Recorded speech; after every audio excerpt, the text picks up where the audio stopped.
शुभमन गिल की बात करते हैं ना, जब जब आप उन्हें खेलते हुए देखते हैं, एफर्टलेस बल्लेबाजी करते हैं, क्लासिक क्रिकेटिंग शॉट्स वो खेलते हैं, और वही है आज के हमारे performer of the match, brought to you by the new AI mode in Google search.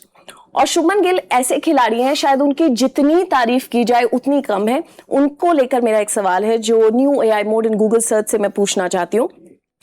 Shubman ने अपने T20 गेम प्ले को किस तरह से नया रूप दिया है, क्योंकि जो इनका खेलने का अंदाज है, ऐसा नहीं है कि बहुत ज्यादा विध्वंसक अंदाज में खेलते हैं, लेकिन फिर भी उनकी जो गेम अवेयरनेस है, जिस तरह से वो एक्सेलरेशन में भी विश्वास रखते हैं एंकर की भूमिका निभाने के साथ, अपने बल्ले को पकड़ने और उठाने के तरीके में उन्होंने बदलाव किया है। पहले उनका बल्ला तीसरे या चौथे स्लिप की दिशा में आता था, लेकिन वो अब शरीर से करीब आता है और अंदर आती हुई गेंद को बेहतर तरीके से खेलते हैं।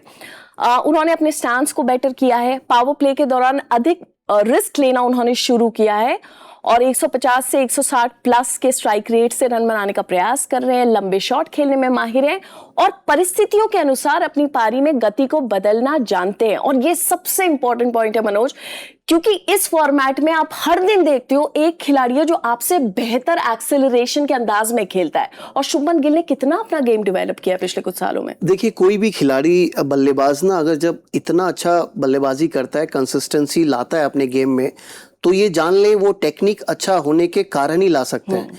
जब तक आपका वो जो शेप बोलते हैं, बॉल मारने के पहले जो शेप वो जिस जगह पे ले लेते हैं, वहां से बल्ला उतारना बॉल के पीछे बहुत आसान हो जाता है।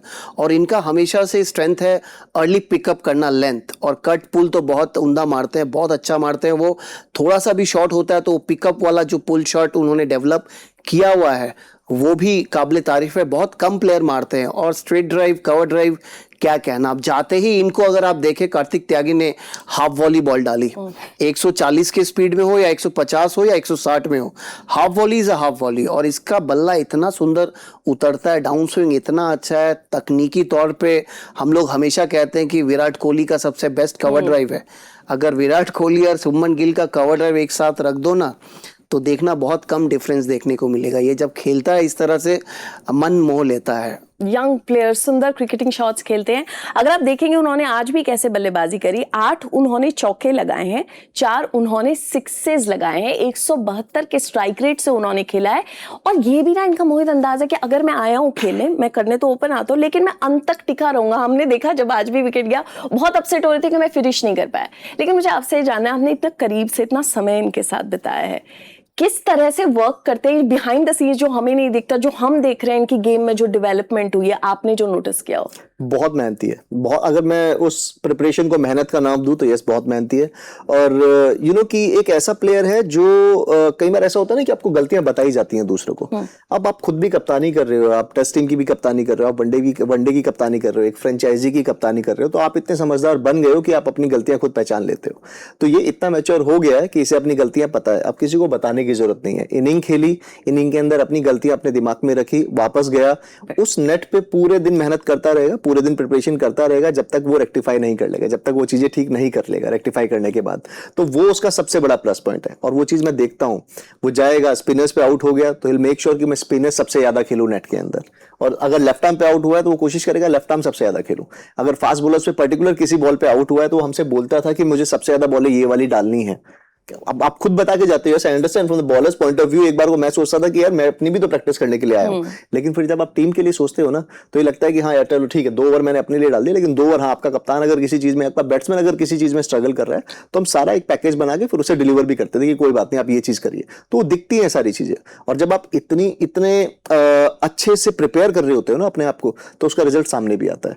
और सिर्फ यही नहीं कि आपको अच्छी शुरुआत देनी है, उसके दिमाग में हमेशा रहता है कि मुझे नॉट आउट ही जाना। उसका सिंपल सा फंडा है कि मैं क्रिकेटिंग शॉट से हर के कोई शॉट नहीं मारूंगा। ऐसे मेरे पास पैडल नहीं है तो मैं पैडल नहीं मारूंगा। वो हार्डली आपको पैडल मारते हुए दिखेगा। उसने बीच में एक चीज शुरू करी थी, रिवर्स स्वीप, अगर आपने देखा हो, स्विच हिट मारना शुरू किया था लास्ट सीजन, और वो 2-3 बार आउट हुआ।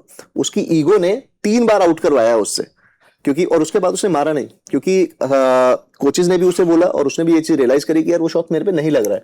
इस सीजन आपने एक भी बार नहीं देखा उसे स्विच हिट मारते हुए। और अभी क्लियर कट है, वो कह रहा है कि मुझे मैच खत्म करके ही जाना है, मेरे ऊपर है, जिम्मेदारी मैंने उठाई हुई है, क्योंकि टॉप ऑर्डर का ही बोलते हैं ना, गुजरात टाइटंस टॉप ऑर्डर में अच्छा करती है, वो जिम्मेदारी उसने ले ली है क्योंकि साई के रन नहीं बन रहे हैं अभी राइट। उस तरीके से। तो कप्तान का काम होता है, मुझे लगता है बहुत स्पेशल चीज नहीं है, कप्तान को ये चीजें सोचनी चाहिए। अगर मेरे दूसरे पार्टनर के रन नहीं बन रहे हैं तो मेरा और बटलर का काम है कि मुझे जितना ज्यादा लंबा खींच सकूं मैं, स्पेशली चेज करते हुए, उतना ज्यादा मेरी टीम कंफर्टेबल। और मोहित जो कह रहे हैं ना, इसे कहते हैं specific preparation, specific practice.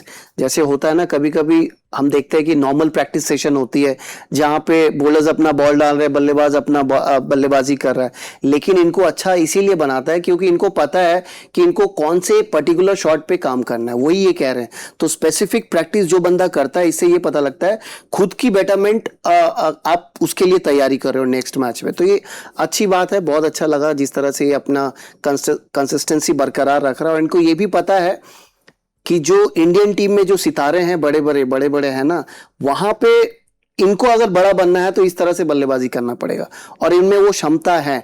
T20 format में अभी भी जगह नहीं बन रहा है, लेकिन इसका मतलब ये नहीं है कि ये T20 खेल नहीं पाते, खेल पाते हैं, लेकिन अभी वो समस्या जो है वो स्ट्राइक रेट का है। लेकिन आज देखे 170 के स्ट्राइक रेट पे इन्होंने मैच तो कम से कम निकाला है ना। वो जो पॉइंट बोल रहा था कि नॉट आउट रहने वाला जो मानसिकता है, ये अच्छे प्लेयर का लक्षण होता है, क्योंकि वो सिर्फ ये नहीं सोच रहा है कि मैं कंट्रीब्यूट करके निकल जाऊं, वो ये सोच रहा है कि मैं रन भी बनाऊंगा, मैच भी जिता के दूंगा। और बतौर कप्तान जब से इनको बनाया गया है, ये रिस्पॉन्सिबिलिटी इनको देखते हुए मुझे लग रहा है कि वो बखूबी निभा रहे हैं। और अगर मैं फैन की भाषा में बताऊं आप लोगों को, जब बाहर से देखते हुए जिस तरह के फैन बात करते हैं कई खिलाड़ियों के बारे में, कि जब ये बैटिंग करते हैं ना, ऐसे डर नहीं लगता कि विकेट गवा देंगे, क्योंकि उस तरह के शॉट्स भी नहीं खेलते ना, बहुत संभल के खेलते हैं। क्योंकि तकनीकी तौर पर बहुत सॉलिड है। राइट। वो पहले ही बोला, जो खिलाड़ी तकनीकी तौर पर सक्षम होता है ना, उनको कोई गेंद तकलीफ ही नहीं देती, और कॉन्फिडेंस वही से आता है। इसीलिए मैं इम्फेसिस ज्यादा करता हूँ, जो युवा पीढ़ी है T20 में हालांकि उतना नजर नहीं देते। अगर आपके बेसिक स्ट्रांग नहीं होंगे तो ये खेल इस तरह से आएगा नहीं, और कंसिस्टेंसी नहीं मिलेगा। हम लंबे बिल्डिंग में शो कर रहे हैं ना, ये लंबा इसलिए क्योंकि इसका फाउंडेशन स्ट्रांग है।